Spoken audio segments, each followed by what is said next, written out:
అపోస్తలుల కార్యంలో 18వ అధ్యాయంలో మొదటి వచనం నుంచి చదవగలిగితే అమూల్యమైన సంగతులు మనకు అక్కడ అర్థమవుతాయి. అదేంటంటే దేవుని బిడ్డలారా, అక్కడ ఇద్దరు దంపతులు ఉంటారు. వారి పేరే అకుల్లా ప్రిస్కిల్లా అనేటువంటి ఇద్దరు దంపతులు. ఈరోజు మన ధ్యానాంశము ఈ అకుల్లా ప్రిస్కిల్లా గురించే. ఏం చేశారు ఈ అకుల్లా ప్రిస్కిల్లా? ఎలా బ్రతికారు? ఎవరికి మాదిరికరమైన బ్రతికారు అకుల్లా ప్రిస్కిల్లా? భార్య భర్తలు ఎలా అన్యోన్య అనుబంధాన్ని కలిగి ఉన్నారు. ఒకరితో ఒకరు ఏకీభవించడం, ఒకరితో ఒకరు మనసు కలిసి ఉండడం ఎలా సాధ్యమైంది వీళ్ళకి, ఎలా సాధ్యపడింది వీళ్ళకి అనేటువంటి సంగతిని ఈరోజు మనం గమనించడానికి ప్రయత్నం చేద్దాం. దేవుడు ఈ జంటను కలిపాడు. ఎవరు కలిపారమ్మా? ఎవరు కలిపారు ఈ జంటను? దేవుడే కలిపాడు. ఆదాము హవ్వ అనేటువంటి జంటను ఎవరు కలిపారు? దేవుడే కలిపాడు. అయితే ఆదాము హవ్వ దేవుడు కలిపాడు, కానీ వారు ఆ కలిపిన అనుబంధంలో, ఆ కలిపిన సంబంధంలో అనేక రకాలైన తంత్రాలు కల్పించుకొని దేవునికి దూరమయ్యారు. కానీ దూరం పెంచుకుంటూ పోయారు ఈ లోకంలో. అందుకే చాలా మంది ఈ రోజు దేవునికి దూరం అయ్యారు. వారి సంతతే. ఎవరి సంతతి అంటే ఆదాము సంతతిలో నుంచి వచ్చిన వాళ్ళని మనమందరం కూడా. అయితే ఆ సంతతిలో ఉన్న వారు ఇప్పుడు కొంతమంది అన్యజనులుగాను, కొంతమంది ఇతర విశ్వాసంలోనూ బ్రతుకుతున్న వాళ్ళు చాలా మంది ఉన్నారు. అయితే ఇక్కడున్న మాదిరికరమైన దంపతులు, అద్భుతమైన దంపతులు ఈ అకుల్లా ప్రిస్కిల్లా. ఎప్పుడైనా విన్నామా ఈ పేర్లు? వినలా? ఇప్పుడు విందాం, చాలా దగ్గరకు విన్నాము. 18వ అధ్యాయం మొదటి వచనం నుంచి చదవగలిగితే అద్భుతమైన మాటలు ఉంటాయి. అటు తరువాత పౌలు ఏథెన్స్ నుండి బయలుదేరి కొరింథునకు వచ్చి పొంతు వంశీయుడైన అకుల్లా అను ఒక యూదుని, అతని భార్య అయిన ప్రిస్కిల్లాను కనుగొని, అవును, ఎవరు వెళ్తున్నారంటే పౌలు వెళ్తున్నాడు. ఎందుకు వెళ్తున్నాడంటే వీరు ఆత్మ సంబంధమైన విలువలు కలిగి బ్రతుకుతున్న దంపతులని పౌలుకు బాగా తెలుసు. మంచి దంపతులు, ప్రేమ కలిగిన దంపతులు, ఆప్యాయతను రాగం కలిగిన దంపతులు, ఒకరి మనసు ఒకరు ఎరిగిన దంపతులు, ఒకరి గురించి ఒకరికి బాగా తెలిసిన దంపతులు. ఈ రోజుల్లో పెళ్లి చేసుకుని 25 సంవత్సరాలు వస్తుంది, పెళ్లి చేసుకుని 30 సంవత్సరాలు వస్తుంది, పెళ్లి చేసుకుని 3 సంవత్సరాలు వస్తుంది. అయినా భర్త ఏంటో భార్యకు అర్థం కాదు, భార్య ఏంటో భర్తకు అర్థం కాదు. భార్య చేసే పనులు అంటే భర్తకు నచ్చవు, భర్త చేసే పనులు అంటే భార్యకు నచ్చవు. భార్య భర్త దగ్గర అబద్ధం చెప్తాడు, భర్త భార్య దగ్గర అబద్ధం చెప్తాడు. కనీసం ఒకరికి నమ్మకంగా బ్రతుకుతున్నారంటే నమ్మకంగా బ్రతకడం సాధ్యపడటం లేదు ఈ లోకంలో. అందుకే ఇప్పుడు వారి మధ్యలో ఐక్యత లేదు. ఎవరి మధ్య ఐక్యత లేదు? భార్య భర్తల మధ్య ఐక్యత లోపిస్తా ఉంది. రోజు వాళ్ళ మధ్య దూరం పెరుగుతా ఉంది. పైగా ఏం చేస్తున్నారో తెలుసా? వీడి స్వార్థపూరితమైన కోరికల కొరకు, వీడి స్వార్థపూరితమైన తలపుల కొరకు అవసరమైతే తన సొంత భార్యనే హతమార్చడానికి కూడా సిద్ధపడేటువంటి భర్తలు ఉన్నారు ఈ లోకంలో. లేదా ఆమె సొంత కోరికల కొరకు, శరీర ఆశల కొరకు, శరీర కోరికల కొరకు తాము చేసుకున్న భర్తలనే, తమకు బిడ్డలు కనిచ్చిన భర్తలనే అవసరమైతే హతమార్చేటువంటి భార్యలు కూడా ఉన్నారు ఈ లోకంలో. దేవుని స్తోత్రం. లేరమ్మా? ఉన్నారు. కాబట్టి గుర్తు పెట్టుకుందాం, ఆలోచన చేద్దాం. ప్రభువైన యేసుక్రీస్తు పౌలు అనేటువంటి మహాభక్తుడిని యూదయ నుంచి, ఆ యూదుల వంశస్థుల నుంచి వచ్చిన ఈ వ్యక్తిని అకుల్లా అనేటువంటి ఈ వ్యక్తి దగ్గరకు, ప్రిస్కిల్లా అనేటువంటి ఈ దంపతుల దగ్గరకు ఏం చేశాడంటే పౌలును పంపిస్తున్నాడు. ఎందుకు పంపించాడు పౌలును అంటే, వీరు భక్తి పరులు. ఏ పరులు? ఆహా, ఇలాంటి భక్తి ఎక్కడన్నా చూస్తుంటామా అంటే నాకు తెలిసి ఎక్కడ చూసి ఉండనేరము. అవును, ఎందుకంటే ఎప్పుడైనా అక్కుల్లా ఒక విషయం గురించి మాట్లాడాడు అంటే తన భార్య ఖచ్చితంగా దాన్ని ఏకీభవించేది. అక్కుల్లాకు ఎదురు చెప్పేటువంటి, నేను ప్రార్థనా పరురాలని, నేను బాగా తెలియగలిగిన దానిని, నాకు జ్ఞానం ఉంది, నేను నీ మాట వినను, నువ్వెవరు నాకు చెప్పడానికి, నువ్వేమైనా నన్ను కొనిపెట్టినవా, నువ్వేమైనా నాకు అది చేసినవా ఇది చేసినవా, ఎప్పుడైనా నీ బ్రతుకులో నాకేదైనా చేయడం తెలుసా అని చెప్పేసి ఆలోచించే భార్యలు ఉన్నారు. కానీ ఎప్పుడు భర్త మాట్లాడిన మాటకు ఏకీభవించే భార్యలు చాలా మంది లేరు. అలాగే భర్తలు కూడా అలా ఉన్నారండి. భర్తలు కూడా అలానే ప్రవర్తిస్తున్నారు ఈ లోకంలో. పరిశుద్ధురాలైన భార్య పరిశుద్ధుడైన భర్త కొరకు ఏదైనా మంచి ఆలోచన చేసినప్పుడు, మంచి తలుపు తలంచినప్పుడు భర్తలు ఏకీభించేవారు ఉండరు. లోకంలో భార్యాభర్తలుగా ఒకరికి ఒకరు ఏకీభవిస్తూ మన గమనాన్ని సాగించాల్సిన ధర్మం మనకెంతైనా ఉన్నది. అప్పుల్లా ప్రిస్కిల్లా ఒకరి మాటకు ఒకరు ఏకీభవించారే తప్ప ఎక్కడ విభేదించలేదు. ఎక్కడ ఆయన మాట ఈమె కాదనలేదు, ఈయన మాట ఆమె కాదనలేదు. వాళ్ళు ఒకరి మాట ఒకరు విన్నారు కాబట్టి వారి జీవితంలో ఎన్నో ఆశ్చర్యకారాలు చూస్తూ వచ్చారు. అక్కుల్లా అనేటువంటి మాటకు అర్థం ఏంటో తెలుసా? గ్రద్ద అని అర్థం. గ్రద్ద అంటే తెలుసా? పక్షిరాజు అని అర్థం. పక్షిరాజు ఎవరికి సూచన అంటే యెహోవా దేవుడికి సూచన. ఉన్నత శిఖరాల్లో అదురయించేటువంటి యెహోవా దేవుని యొక్క సూచనగా ఉన్నాడు. పక్షిరాజుకు సూచన. పరలోకమందు నివసించేటువంటి ఆ మహాచక్రవర్తికి సూచన, ఆ దేవునికి సూచనగా ఉన్నాడు అకుల్లా.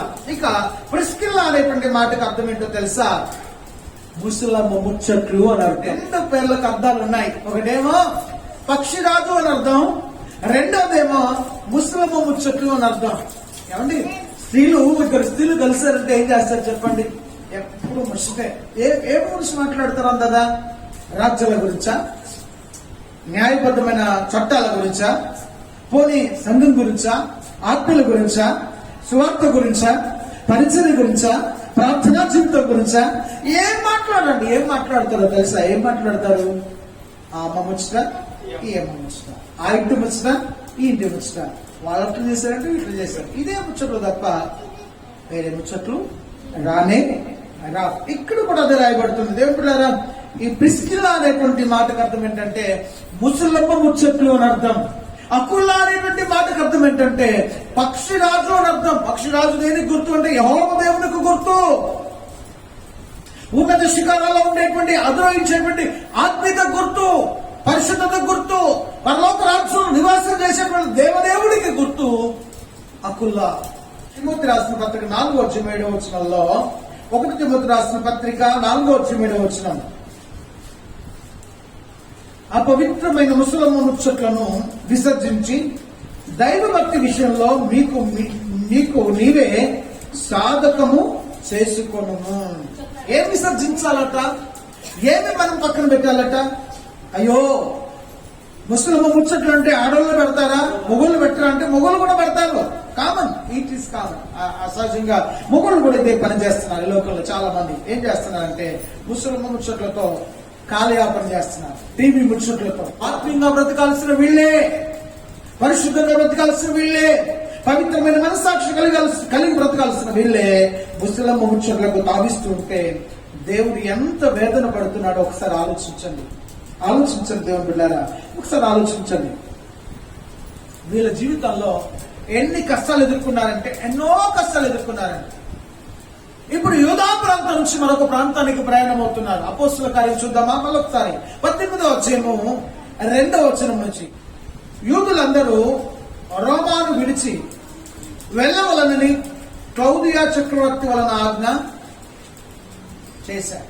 క్లౌదియా చక్రవర్తి వలన ఆజ్ఞ వచ్చింది. చక్రవర్తి ఆజ్ఞ ఇవ్వగానే భర్త ఏమన్నాడు తెలుసా? ప్రయాణంగా సర్దేసే, మన సామానంతా సర్దేసే, ఈ ప్రాంతంలో మనం ఉండడానికి యోగ్యులం కాదట.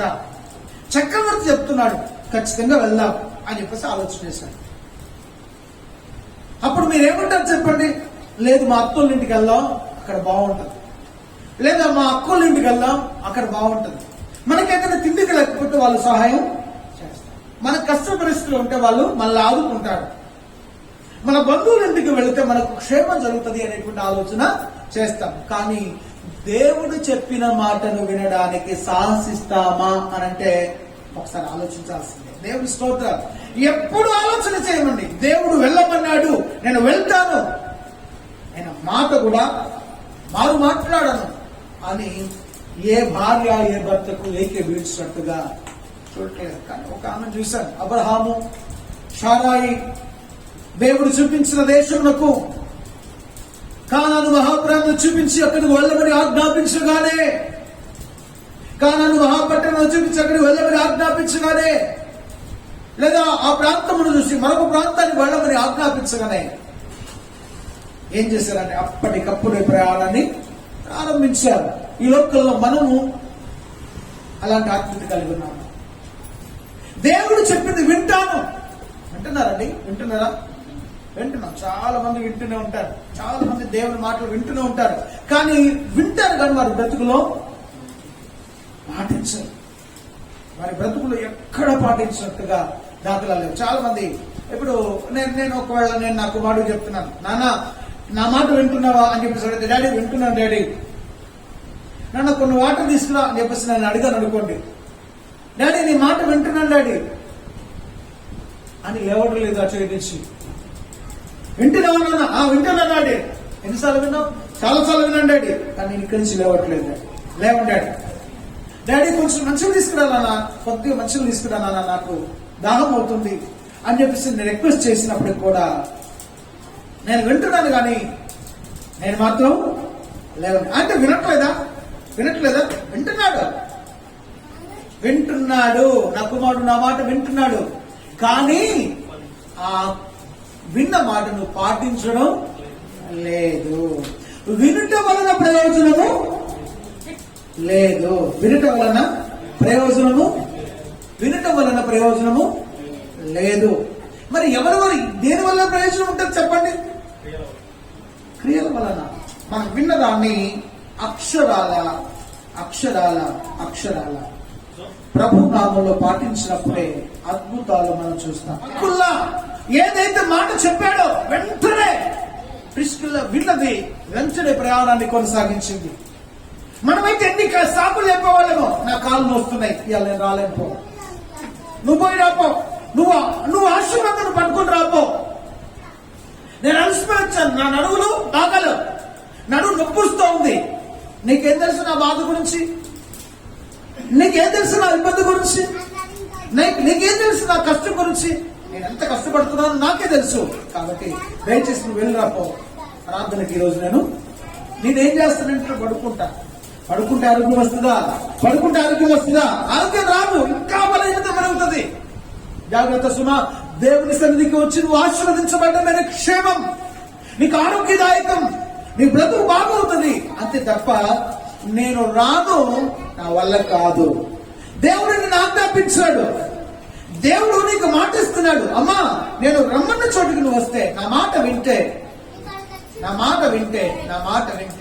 నువ్వు దీవించబడతావు, నువ్వు ఆశీర్వదించబడతావు, నువ్వు అత్యధికమైన దీవెనలు పొందుకుంటావని చెప్తుంటే చాలా సార్లు మనం విననోళ్ళ వారిగా ఉంటాం. 3వ వచనం చూద్దాం. అపోస్తలుల కార్యము 18వ అధ్యాయం 3వ వచనం. వారి వృత్తికి డేరాలు కూర్చువారు. పౌలు కూడా అదే పని వృత్తి కలిగిన వాడు. ఏం చేస్తున్నాడంటే ఈ డేరాలు గుట్టే వాళ్లతో సావాసము చేస్తున్నాడు. ఎవరు చేస్తున్నాడు? ఒక మహాప్రవక్త, ఓ మహాయోధుడు, ఓ మహాయుద్ధవీరుడు. ప్రపంచమును ఒక మనుషుల వైపు, మనుషులందరూ కూడా దేవుని వైపు చెప్పడానికి సిద్ధపడిన ఒక యోధుడు వీళ్ళతో సాహసం కలిగినాడు. ఇప్పుడు కొంత సమయం సావాసం కలిగి ఉంటే వాళ్ళు వీళ్ళైపోతారట, వీళ్ళు వాళ్ళు అయిపోతారట. అవునా కదా? ఈ లోకంలో ఉన్న సామెత చాలా మటుకు మనకు తెలుసు. 3 నెలలు కనుక ఎవరితో నేను సావాసం చేస్తాం అనుకోండి, వీళ్ళు వాళ్ళైపోతారట, వాళ్ళు వీళ్ళైపోతారట. తాగుబోతులతో సావాసం చేస్తే తాగుబోతులం అయిపోతాం, తిరుగుబోతులతో సావాసం చేస్తే తిరుగుబోతులం అయిపోతాం, వ్యభిచారంతో సావాసం చేస్తే వ్యభిచారం అయిపోతాం. లోకంలో ఎలాంటి వాళ్ళతో సావాసం చేస్తే అలాంటి వాళ్ళమే అవుతాం. దేవుని స్తోత్రం. ఇది వాస్తవం, ఇది వాస్తవం. కాబట్టి జాగ్రత్త సుమ. ఇక్కడ ప్రభు సెలవిస్తున్న మాట ఏంటంటే, వీళ్ళు డేరాలు కుట్టే వాళ్ళ దగ్గరికి మరొక దేవరాలు కుట్టేటతను వచ్చాడు. ఆయన పౌలు గారు వీళ్ళతో సావాసం ఇస్తున్నాడు. నీకు బంధుత్వం ఉందా? నీకు అనుబంధం ఉందా? బంధము నీవే, నా బంధువు నీవే, నా అనుబంధం నీవే, నా ఆలోచన నీవే, నా ప్రతిక్రియ నీదే. ఈ డానియల్ చెప్పినట్టుగా మీరు అంటున్నారా? వింటున్నామయ్యా, నీ మాట వింటున్నాం, ప్రతి ఆదివారం వింటున్నాం, ప్రతి ప్రార్థనలో వింటున్నాం, ప్రతి ఉపవాస కొడుకులో వింటున్నాం, ప్రతి చిన్న చిన్న మీటింగ్ లో వింటున్నాం, అక్కడ వింటున్నాం, నెయ్యిలో వింటున్నాం, అన్ని స్థలాల్లో వింటున్నాం. కానీ మా జీవితాల్లో క్రియలు చేయడం మా వల్ల కావడం లేదు. ఏది ఆత్మీయత? క్రియలు చేయకపోవడం ఆత్మీయత. నువ్వు సావాసం చేస్తే ఎవరితో? క్రీస్తు బిడ్డతో సావాసం చేయగలిగితే, క్రీస్తు పిల్లలతో నువ్వు సహవాసం చేయగలిగితే, ఓ ఆత్మీయుడితో సహవాసం చేయగలిగితే, ఒక ఆత్మీయురాలతో నువ్వు సహవాసం చేయగలిగితే, ఒక సేవకుడితో నువ్వు సహవాసం చేయగలిగితే, ఒక పరిశుద్ధుడితో సహవాసం చేయగలిగితే నువ్వు ఎలా మారిపోవాలో తెలుసా? అతి పరిశుద్ధంగా మార్చబడాలి. పౌలుతో సహవాసం, అకులను ప్రిస్కులను పౌలు ఏ ఆత్మీయత కలిగి ఉన్నాడో అలాంటి ఆత్మీయులుగా మార్చిందండి. అలాంటి స్నేహబద్ధమైన ఆత్మీయత కలిగి ఉన్నారండి పౌలును ఇక్కడున్న అకుల ప్రిస్కుల. ఈరోజు మనం అలాంటి ఆత్మీయులుగా మార్చబడుతున్నామా? అలాంటి పరిశుద్ధులుగా మార్చబడుతున్నామా? అలాంటి ఆత్మ సంబంధమైన వ్యక్తులుగా మార్చబడుతున్నామా? మన స్నేహం ఎవరితోటి? తాగుబోతులతోట, తిరుగుబోతులతోట, లోకానుసరమైన వ్యక్తులతోట, ముచ్చట్లన్నీ వాళ్ళతోటైనా? ఏ వస్తువు తెలుసా? చివరకు నీకు కష్టం వస్తుంది, ఆపద వస్తుంది. వాళ్ళతో స్నేహం చేస్తే, తిరుగుబోతులతో స్నేహం చేస్తే, వ్యభిచారులతో స్నేహం చేస్తే, మోసపూరితమైన వ్యక్తులతో స్నేహం చేస్తే, అలాంటి మనుషులతో నువ్వు స్నేహాన్ని కలిగి ఉన్నావా? నీకు ఆపదలే. ఒకసారి చూద్దాం. 2 తిమోతి పత్రిక 1:16 ఇంటి వారి యందు అతడు రోమకు నా సంఖ్యలను గూర్చి సిగ్గుపడక శ్రద్ధగా నన్ను వెదకి కనుగొని అనేక పర్యాయములు ఆదరించెను. ఆమేన్. దేవుని స్తోత్రం. ఒక స్నేహితుడట, మరొక స్నేహితుడు జైల్లో పడినప్పుడు, సంఖ్యలలో పడినప్పుడు, బంధకాల్లో పడినప్పుడు ఏం చేయాలా? విడిచి వెళ్ళిపోవాలా? విడిచి పారిపోవాలా? మనమైతే ఏం చేస్తాం తెలుసా? ఇప్పుడు కనుక ఎవరికైనా ఇందులో కరోనా వచ్చిందని తెలిస్తే దగ్గరకు వస్తారా? వామ్మో కరోనా వచ్చిందట, నేను సచ్చినా వాళ్ళ ఇంటికి పోను, మందిరానికి కూడా పోను, అవసరమైతే ప్రార్థనకు కూడా పోను, ఏం కాదు, పోకపోయినా ఏం కాదు అని చెప్పేసి పారిపోతాం. ఇది మన ఆత్మీయత. బైబిల్లో సెలవించిన ఆత్మీయత ఎంత గొప్పదో తెలుసా? బైబిల్లో సెలవించిన స్నేహం ఎంత గొప్పదో తెలుసా? తన సహోదరుడు సంఖ్యలలో పడినప్పటికీ కూడా అనేక మారులు ఆదరించిన ఆత్మీయత కలిగి ఉన్నారు. దేవుని స్తోత్రం. అలాంటి ఆత్మీయతతో బతకాలి మనం. బంధకాల్లో పడ్డారా? సమస్యలు పడ్డారా? ఆపదలు పడ్డారా? వారిని ఆదరించడానికి ఒక ప్రియమైన స్నేహితుడిగా నేను దగ్గరికి వెళ్ళాలి, వారి విషయంలో ఆదుకోవాలి, మనకు తోచిన సహాయం చేయాలి, మనకు తోచినట్లు వాళ్ళని ఏదో రకమైన సహాయం చేసి ఆదుకోవాల్సిన ధర్మము నీకు నాకు ఉన్నది. అయితే ఈ స్నేహము, ఈ స్నేహ సంబంధం ఎక్కడి నుంచి వస్తుందంటే నీ నిజమైన స్నేహితుడి దగ్గర నుంచి వస్తుంది. ఆ నిజమైన స్నేహితుడు ఎవరు? నిన్ను విడువక ప్రేమించు వారెవరు? నిన్ను విడువక ఆదరించు వారెవరు? నిన్ను విడువక ఎత్తుకుని వారెవరు? యేసు ప్రభు ఒక్కడే. ఈ ప్రపంచంలో నీ స్నేహితుడు గాని ఇంకెవ్వరు లేరు. నాకైతే వేరే స్నేహితుడే లేడు. నాకున్న నా పిల్లలు అడుగుతారు అప్పుడప్పుడు, డాడీ నీకు బాగా ఇష్టమైన ఫ్రెండ్ ఎవరు అని చెప్పేసి అడిగితే నేను చెప్తాను, నా ప్రభువే. దేవుని స్తోత్రం. ఎందుకంటే నేను అనుకున్న వాళ్ళందరూ కూడా పక్కకి వెళ్ళిపోయారు. టార్గెట్ నన్ను నిలబడలేకపోయారు. నాకు కష్టం వచ్చినప్పుడు నా దగ్గరికి ఎవరు రాలా. నాకు బాధ వచ్చినప్పుడు నా దగ్గరికి వచ్చి ఆదుకున్న వాళ్ళు ఎవరు లేరు. నాకు ఇబ్బందులు కలిగినప్పుడు నన్ను పరామర్శించిన వాళ్ళు ఎవరు లేరు. కాబట్టి ఆ స్నేహితులందరూ మెల్లమెల్లగా పక్కకి వెళ్ళిపోయారు. నాకున్న ఏకైక స్నేహితుడు ఎవరంటే యేసయ్య. దేవుని స్తోత్రం.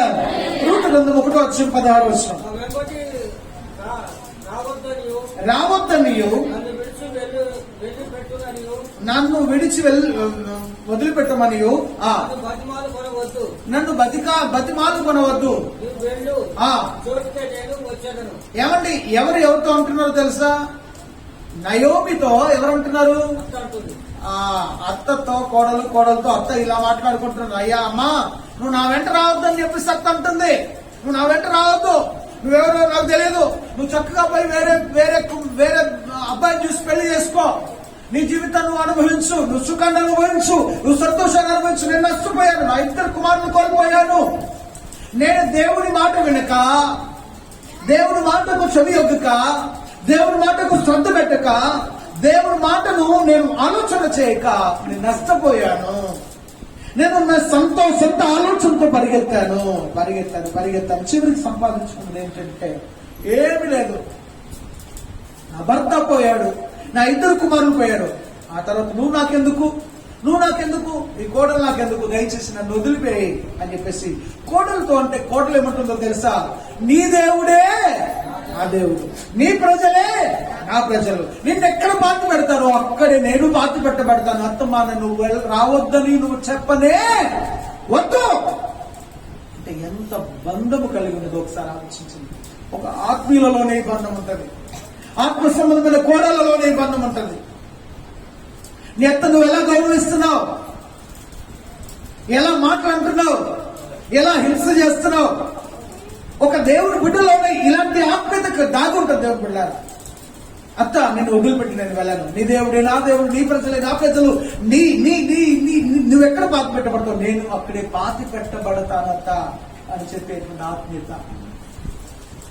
అది ఎలా వచ్చిందంటే ఆ సావాస బంధం మూలన వచ్చింది. ఏ సావాస బంధంలో అంటే క్రీస్తుతో సావాసం చేసింది ఆ కోడలు, క్రీస్తు అనుబంధాన్ని కలిగి ఉంది ఆ కోడలు, క్రీస్తు స్నేహం చేసింది ఆ కోడలు. అందుకే అంత ఆత్మీయంగా మార్చబడింది ఆ కోడలు. ఈ రోజుల్లో మనం ఎవరితో సహవాసం చేస్తున్నాం దేవుని బిడ్డలారా?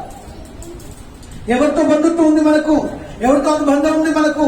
ఎవరితో ఆప్యాయత అనురాగాలు ఉన్నాయి మనకు? ఒకసారి ఆలోచించండి. యోహాను సువార్త 13వ అధ్యాయము 1వ వచనం.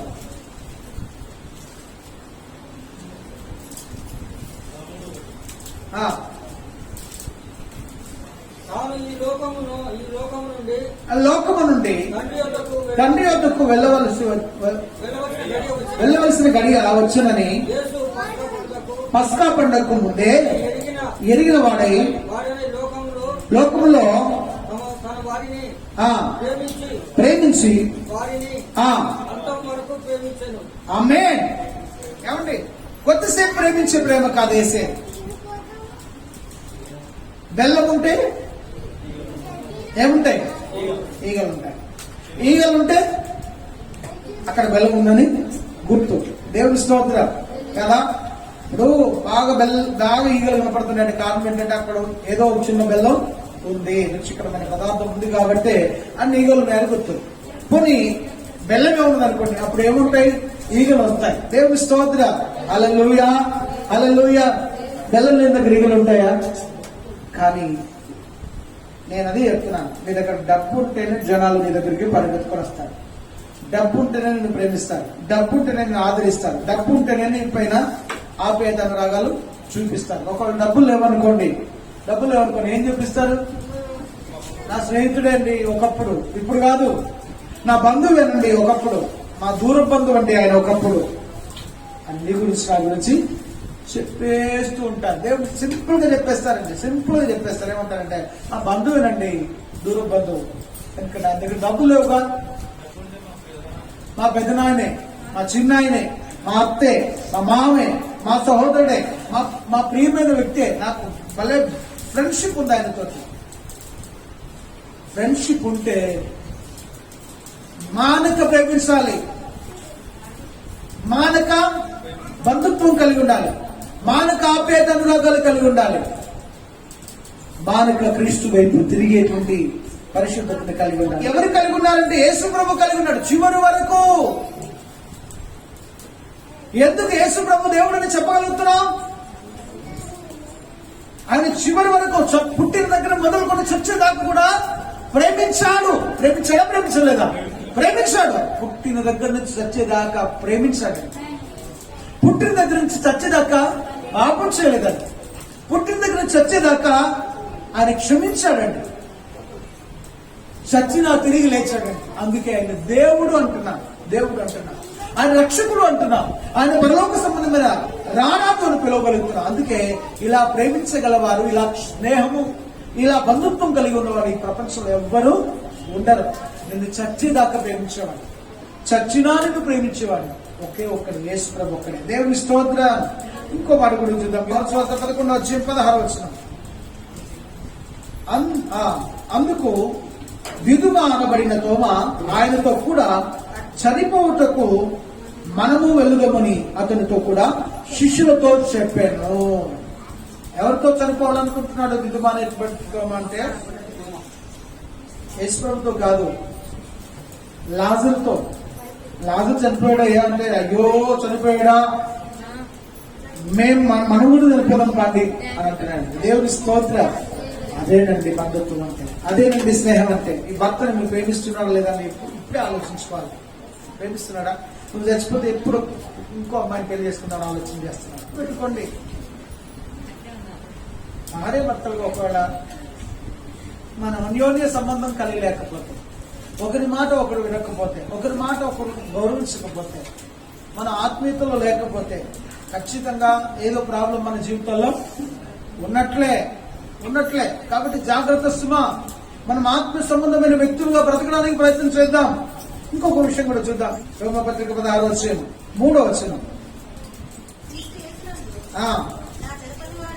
నా జత పని వారైన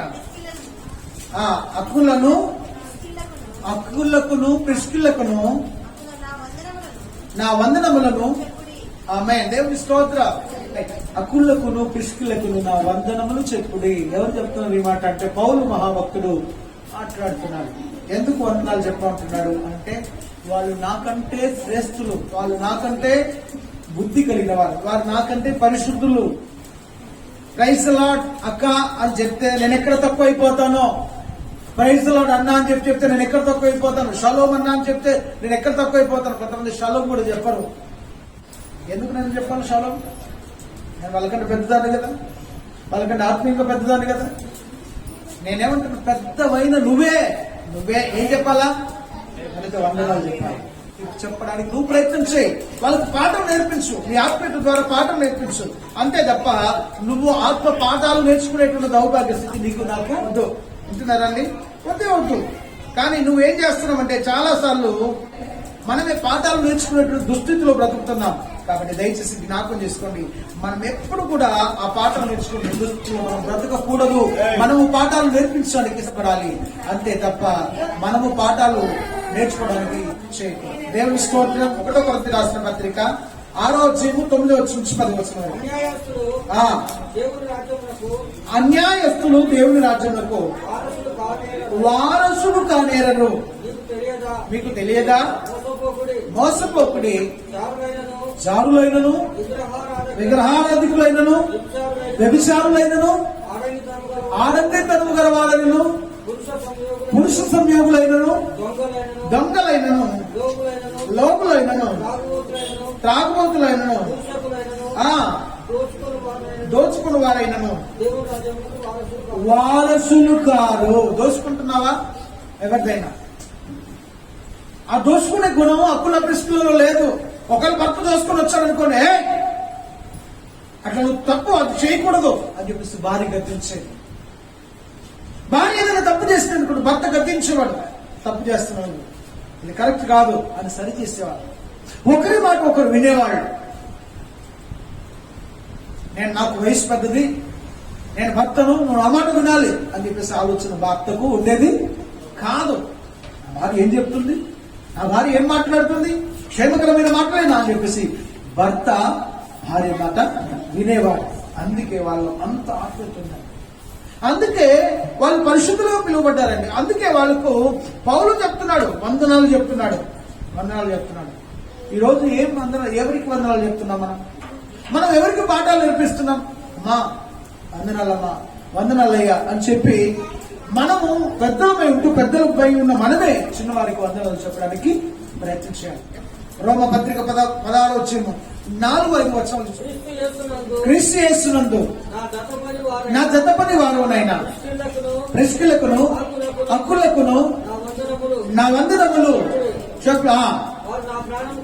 వారు నా ప్రాణము కొరకు తమ ప్రాణములను ఇచ్చుటకైనను తెగించిరి. దేవుని స్తోత్రం. తెగించడం అంటే ఏంటండి? ఏమైనా కానీ ఎవరి కొరకు? సేవకుడు కొరకు, దైవజనుడు కొరకు, వారి బోధకుడు కొరకు. ఏమంటున్నారంటే మా ప్రాణాలు ఇవ్వడానికని మేము సిద్ధమే. మా పాస్టర్ గారి కొరకు, పౌలు అనేటువంటి పాస్టర్ గారి కొరకు మేము మా ప్రాణాలు ఇవ్వడానికని సిద్ధపడున్నాం. ఏం జరిగినా పర్వాలేదు, ఏం జరుగుతుందో పర్వాలేదు, మేము మా ప్రాణాలు ఇవ్వడానికి సిద్ధమే అన్నాను. సేవకుడికి ఏమి ఇస్తున్నాం? మనం ప్రాణం ఇస్తున్నామా? ప్రాణం ఇవ్వగలమా?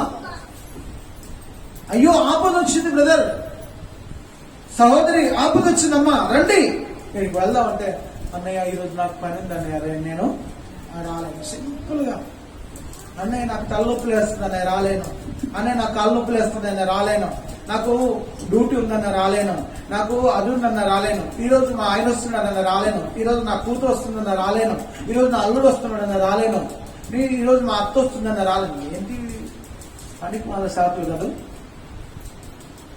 ఇక్కడ సాకులు చెప్తున్నారా? ఏంటి ఆత్మీయత, ఏంటి పరిశుద్ధత, ఏంటి అద్భుతమైన ఆత్మ సంబంధమైన విషయాలు వీళ్ళు నేర్చుకున్నది ఏంటి? ఒక సేవకుడి కొరకు, ఒక పరిచారకుడి కొరకు తమ హానకుడైన ఒక సేవకుడి కొరకు ఏం చేస్తున్నారట? వారి ప్రాణాలు ఇవ్వడానికైనా తెగిస్తున్నారట. ఎస్, మా సేవకుడి కొరకు మేము మా ప్రాణాలను పెడతాం, ఎందుకంటే మమ్మల్ని పరలోక రాష్ట్రం నిలపడానికి ప్రయత్నం చేస్తున్నాను ఆయన అని చెప్పేసి ఆలోచన చేసి సిద్ధపడ్డారట. అదండి ఆత్మీయత. సారేపత్రం విధువరాలు లాంటి ఆత్మీయులు, ప్రిస్కిల లాంటి ఆత్మీయులు, అక్కుల లాంటి ఆత్మీయులు నా సంఘంలో ఉండాలని ఆశిస్తున్నాను నేను. ఇక్కడ రాయబడిన మాట ఏంటంటే పౌలు కొరకు తమ ప్రాణాలు ఇవ్వడానికైనా సిద్ధపడ్డారండి. ఈరోజు మనం కొంచెం ఏదైనా ఇవ్వమంటే, అబ్బో ఇదా, నేనా, ఆయన కొరక, పాస్టర్ గారి కొరకు, ఆయనకని తక్కువ, ఆయనకు అన్ని ఎక్కువనే అని ఆలోచించే వాళ్ళు ఉన్నారా లేదా? ఒకవేళ భర్త, అమ్మా పాస్టర్ గారు పాపం ఎలాంటి పరిస్థితులు ఉన్నారో, ఇది ఇద్దామమ్మా, ఇది చేద్దామమ్మంటే, నీకేమైనా పని ఉందా, నా పిల్లలకి ఎట్లా, మళ్ళీ ఏమన్నా నోరు మూసుకొని కూర్చో అనేవాళ్ళు ఉన్నారా లేదా? అయ్యో పరిస్థితుల కొరకు ఇది చేద్దామమ్మా, మందిరం కొరకు ఇది చేద్దామమ్మా, దేవుని పిల్లల కొరకు మనం ఇది చేద్దామమ్మా అనేటువంటి ఆత్మీయులు ఉన్నారా? ఒకసారి కాదు, 2 సార్లు చేద్దాం, 2 సార్లు కాదు, 3 సార్లు చేద్దాం. ఎన్నిసార్లు చేసినా మన రుణము తీరదు. అక్కుల పిస్కులు ఏం చేశారు? ప్రాణాలను సైతం వారి సేవకుడు కొరకు అర్పించడానికి ఇష్టపడ్డారన్న. మీ ఆయన ఇద్దామంటే వద్దంటావు, మీ ఆవిడ చేద్దామంటే సాలే గౌరవ, ఏమన్నా నీకేం పని లేదు, నువ్వు సంపాదిస్తున్నావు అనేటువంటి ఆత్మీయులు లేరా? గుర్తుపెట్టుకోండి దేవుడు. మనము ఎలాంటి ఆత్మీయతలో ఉన్నాం? ఇదేం ఆత్మీయత అండి? తమ సేవకుని కొరకు తమ ప్రాణాలు సైతం త్యాగం చేసేటువంటి ఆత్మీయత. హల్లెలూయా! తన సేవ కొరకు తమ ప్రాణాలు సైతం త్యాగం చేసేటువంటి ఆత్మీయత. ఇది కావాలండి. ఇలాంటి ఆత్మీయులు కావాలండి, ఇలాంటి పరిశుద్ధులు కావాలండి, ఇలాంటి ప్రార్థనాపరులు కావాలండి, ఇలాంటి నీతిమంతులు కావాలి. నువ్వు నేను సిద్ధంగా ఉండాలి తప్ప ఎప్పుడు అనాలోచనతో ఉండనే కూడదు. దేవుని స్తోత్రం. అయ్యో ఎవరిని ఆత్మీయ అడుగు వేద్దామంటే చాలు డాడీ వద్దు, మమ్మీ వద్దు. ఎందుకు? పిల్లలు వేద్దామంటే తల్లిదండ్రులు వద్దంటారు, తల్లిదండ్రులు వేద్దామంటే పిల్లలు వద్దంటారు. ఇదేంటండి? ఇదేం ఆత్మీయత అండి? భర్త వేద్దామంటే భార్య వద్దంటారు, భార్య వేద్దామంటే భర్త వద్దంటారు. ఇదేం ఆత్మీయత అండి? నాకు అర్థం కాదు. ఇది పరిశుద్ధుల లక్షణమేనా? పవిత్రమైన మనుషుల లక్షణమేనా? ఎవరైనా ఆత్మీయంగా ఒక అడుగు వేద్దామంటే ఖచ్చితంగా 2 అడుగులే చెప్పేటువంటి ఆత్మ సంబంధమైన వ్యక్తులుగా నువ్వు నేను బ్రతకాలి. ఇక్కడ అకుల ప్రిస్కుల గురించి గొప్ప సాక్ష్యం ఇస్తున్నాడండి. ఇక్కడ అబ్రహాము ఈ లోకంలో ఉన్నప్పుడు ఎప్పుడు కూడా ఇది నాది, ఇది నా కొరకు దాచిపెట్టుకుంటున్నాను అనేటువంటి ఆలోచన లేని వాడిగా బ్రతకాడు. అలా బ్రతికిన వాళ్ళే పరలోక రాజ్యంలో ఉంటారని సంవత్సరాలు. అలా బ్రతికిన వాళ్ళే పరలోక రాజ్యంలో స్థిరమైన నివాసం కలిగి ఉంటారు. అబ్రహాము రొమ్మున అనుకున్నాడు లాజరు. అబ్రహాముకు అంత గొప్ప ఆధిక్యత తెచ్చాడు. తండ్రి అయిన దేవునితో పోలుస్తున్నాడు అబ్రహామును. ఎందుకంటే ఆయన ఈ లోకంలో ఉన్నప్పుడు ఆత్మీయుడిగా బ్రతికాడు. ఆత్మీయులకు ఉండాల్సిన లక్ష్యం ఏంటో తెలుసా? ఆస్తులు సంపాదిస్తే పాపం ఎక్కువైతుంది. జాగ్రత్త. నువ్వు ధనం ఎక్కువైతుంటే నీకేమొస్తుందంటే గర్వం వచ్చేస్తుంది. డబ్బు ఎక్కువైతుంటే పాపం చేయాలని ఆశ వస్తుంది. నిజమే చెప్తున్నాను, వాస్తవం ఇది. గుర్తుపెట్టుకుని దేవుడు పిల్లారా, ఏది మనకు అధికమవుతుందో దానివల్ల మనకు నష్టమే ఎక్కువ, కష్టమే ఎక్కువ, ఆపదలు ఎక్కువ. అయితే దేవుడు పిల్లారా, ఆత్మీయులైన బిడ్డలు మాత్రం అప్పటికి ధనములో అబ్రహాంకి ఏ లోటు లేదు. అయినా ధనవంతుడైనప్పటికీ కూడా ఒక భయంకరమైన దాసుడిగానే ఈ లోకంలో బ్రతికాడు. భయంకరమైన దాసుడుగానే ఈ లోకంలో జీవించాడు. యోబు అనేటువంటి గొప్ప ఊజు దేశంలో ధనవంతుడు. ఆయన తన కొరకు ఒక మహా సామ్రాజ్యాన్ని కట్టించుకోలేడా? కట్టించుకోవచ్చు, కానీ కట్టించుకోలేదు. అందుకే వాళ్ళు పరలోక రాజ్యంలో ఉన్నారు, పరదేశంలో ఉన్నారు. పరదేశంలో ఇప్పుడు నివాసం చేస్తున్నారు. మనం ఎక్కడికి పోతామో మనకే. అకుల ప్రిస్కులు అట్ట పౌలు కొరకు ఏం చేశారమ్మా? తమ ప్రాణములు ఇవ్వడానికే. డబ్బు ఎక్కువనా ప్రాణం ఎక్కువనా? బంగారం ఎక్కువనా ప్రాణం ఎక్కువనా? బట్టలు ఎక్కువనా ప్రాణం ఎక్కువనా? బిల్డింగ్ ఎక్కువనా ప్రాణం ఎక్కువనా? పొలం ఎక్కువనా ప్రాణం ఎక్కువనా? ప్రాణం ఉంటేనే ఇవన్నీ మనకు అవసరం. ప్రాణం ఉంటేనే మనకి ఇవన్నీ అవసరం. కాబట్టి దయచేసి ఆలోచించండి. ప్రాణాన్ని కాపాడుతున్న దేవుడు తన కొరకు నేనేం చేయాలి, తన పరిచయం కొరకు నేనేం చేయాలి అనే ఆత్మీయతలో నువ్వు ఎదగాలి. నా పరిచయం కొరకు నేను ప్రాణాన్ని పెట్టడానికి నేను రెడీ. చూడండి ఒకసారి, వారు నా ప్రాణము కొరకు తమ ప్రాణములను ఇచ్చుటకైనను తెగించిరి, మరియు వారి ఇంట ఉన్న సంఘమునకు వందనములు చెప్పుడే. బైబిల్లో సెలవిస్తున్న మాట ఏంటంటే, మీ ఇంటిలో ఉన్న సంఘములకు వందనములు చెప్తూ రాస్తున్నాడంటే వాళ్ళ ఇంట్లో సంఘం నడుస్తుంది, వాళ్ళ ఇంట్లో ఆత్మీయమైన గుంపు ఉంది. ఆ గుంపుకు వందనాలు చెప్తున్నాడు. నువ్వు నీ కుటుంబంలో ఆత్మసంబంధ గుంపు ఉన్నదా? నీ ఇంట్లో కనీసం నీ కుటుంబం అయిన ప్రార్థన చేసుకోవడానికి, ఆత్మీయంగా బ్రతకడానికి, అయ్యో పరిశుద్ధంగా బ్రతకడం, ఒక పాట పాడుకుంటాం, ఒక చిన్న వాక్యం చదువుకుంటాం, ఒక చిన్న ప్రార్థన చేసుకుంటాం. నేను నా కుటుంబస్తులు కలిసి, నేను నా భర్త కలిసి, నేను నా భార్య కలిసి, నేను నా బిడ్డలు కలిసి మోకాళ్ళ మీద ఉంటాం. నా సంఘం కొరకు ప్రార్థించాల్సిన బాధ్యత నాకుంది. నా సంఘం కొరకు అంగలార్చాల్సిన బాధ్యత నాకుంది. నా సంఘాన్ని నేను జ్ఞాపకం చేసుకున్న, నా సేవకుల కుటుంబాన్ని, నా ఆత్మల కుటుంబాన్ని, నా సహోదరుల కుటుంబాన్ని నేను జ్ఞాపకం చేసుకోవాల్సిన ఆత్మ సంబంధమైన బాధ్యత నా పైన ఉన్నది. సేవ కొరకు ప్రాణం ఇవ్వడానికి సిద్ధంగా ఉన్నారా? దేవుని పరిచయం కొరకు ప్రాణం ఇవ్వడానికి సిద్ధంగా ఉన్నారా? ఇక్కడ పౌలు కొరకు అకుల ప్రిస్కిల్లా వాళ్ళ ప్రాణాలు లెక్క చేయలేదట. ఇలాంటి ఆత్మీయతలో మీకు ఈ ఆత్మీయత మీకు అవసరం లేదా? ఇలాంటి పరిశుద్ధత మీకు అవసరం లేదా? అయ్యో నీ భర్తకు లేకపోతే నీకైనా ఆ మంట, నీ భార్యకు లేకపోతే నీకైనా ఆ మంట అవసరం లేదా? ఆ పరిశుద్ధమైన అగ్ని నిన్ను కాల్చాల్సిన అవసరం లేదా? అవసరం. మనము ఆత్మీయులం అయితే మన ఒంటిని లెక్క చేయం,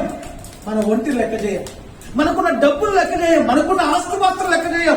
ప్రభు కొరకు నేనేం చేయాలి, ప్రభు కొరకు ఎలా ప్రయాసపడాలి, నేను నా భర్తను, నా భార్యను ఎలా మోటివేట్ చేయాలి, ఎలా ప్రేరేపించాలి. ఇది నిజమైన ఆత్మీయుల లక్షణం, ఇది నిజమైన పరిశుద్ధుల లక్షణం, ఇది నిజమైన ప్రార్థనాపరుల లక్షణం. మన ఇల్లే ఒక సంఘంగా మార్చబడాలి. ఒక సంఘంగా మార్చబడాలి. మన ఇంటిని సంఘంగా మార్చుకున్నట్టు ఆత్మ మనం పక్కింటి వారికి చెప్పం. పక్కింటి వాళ్ళకు అమ్మ మా ఇంట్లో ప్రార్థన రా అని పిలిచేటువంటి ఆత్మీయత మనకు లేదా? ఇంకెక్కడ మన సంఘం మన ఇంటిని సంఘంగా మార్చగలుగుతాం చెప్పండి? ప్రతి వారం వారం వారం వారం వారం నీ సేవకుడికి తీరికలేని పనిని కల్పించాలి. దేవుని స్తోత్ర. తెలుసా మీకు ఈ సంగతి? ప్రతిరోజు పాస్టర్ గారి ప్రార్థన పాస్టర్ గారు మా దగ్గర రండి, పాస్టర్ గారు మా దగ్గర రండి, మా ఇంట్లో ప్రార్థన ఉంది రండి, మా ఇంట్లో ప్రార్థన జరుగుతుంది రండి, పాస్టర్ గారు మీరు వచ్చి ప్రార్థన చేసుకోరు రండి అని పిలిచే ఆత్మీయత ఎక్కడున్నారండి? మీరంతా ఎక్కడున్నారు? మనం ఇవ్వాల్సిన అవసరం లేదు. కనీసం ప్రార్థనని పెట్టుకున్నాం. ఆత్మీయంగా బ్రతుకుదాం.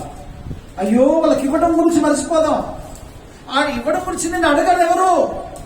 ఏమిస్తున్నావు, ఏం చేస్తున్నావు, కోడికి వస్తున్నావా, మేకడికి వస్తున్నావా, గొర్రెకి వస్తున్నావు, పందిరికి వస్తున్నావు, ఇవన్నీ ఎవరు అడుగుతున్నాడమ్మా? అంత ఆకలి ఎవరుకుంది చెప్పండి? అంత ఆర్భాటం ఎవరుకుందండి? అంత తిని ఓపిక ఎవరుకుందండి? అవసరం లేదు ఇవన్నీ.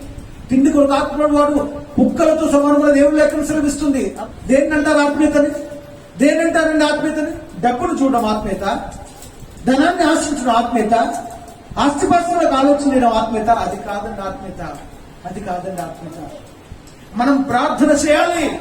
మనం ఆత్మీయంగా కట్టబడాలి. మనం పరిశుద్ధంగా తీర్చబడాలి. మనం పరలోక రాజ్య వారసులుగా తయారవ్వాలి. అక్కుల్లా ప్రిస్కిల్లా అనేటువంటి ఇద్దరు దంపతుల వల్లే తయారైతే మనము పరిశుద్ధులుగా మార్చబడతాం.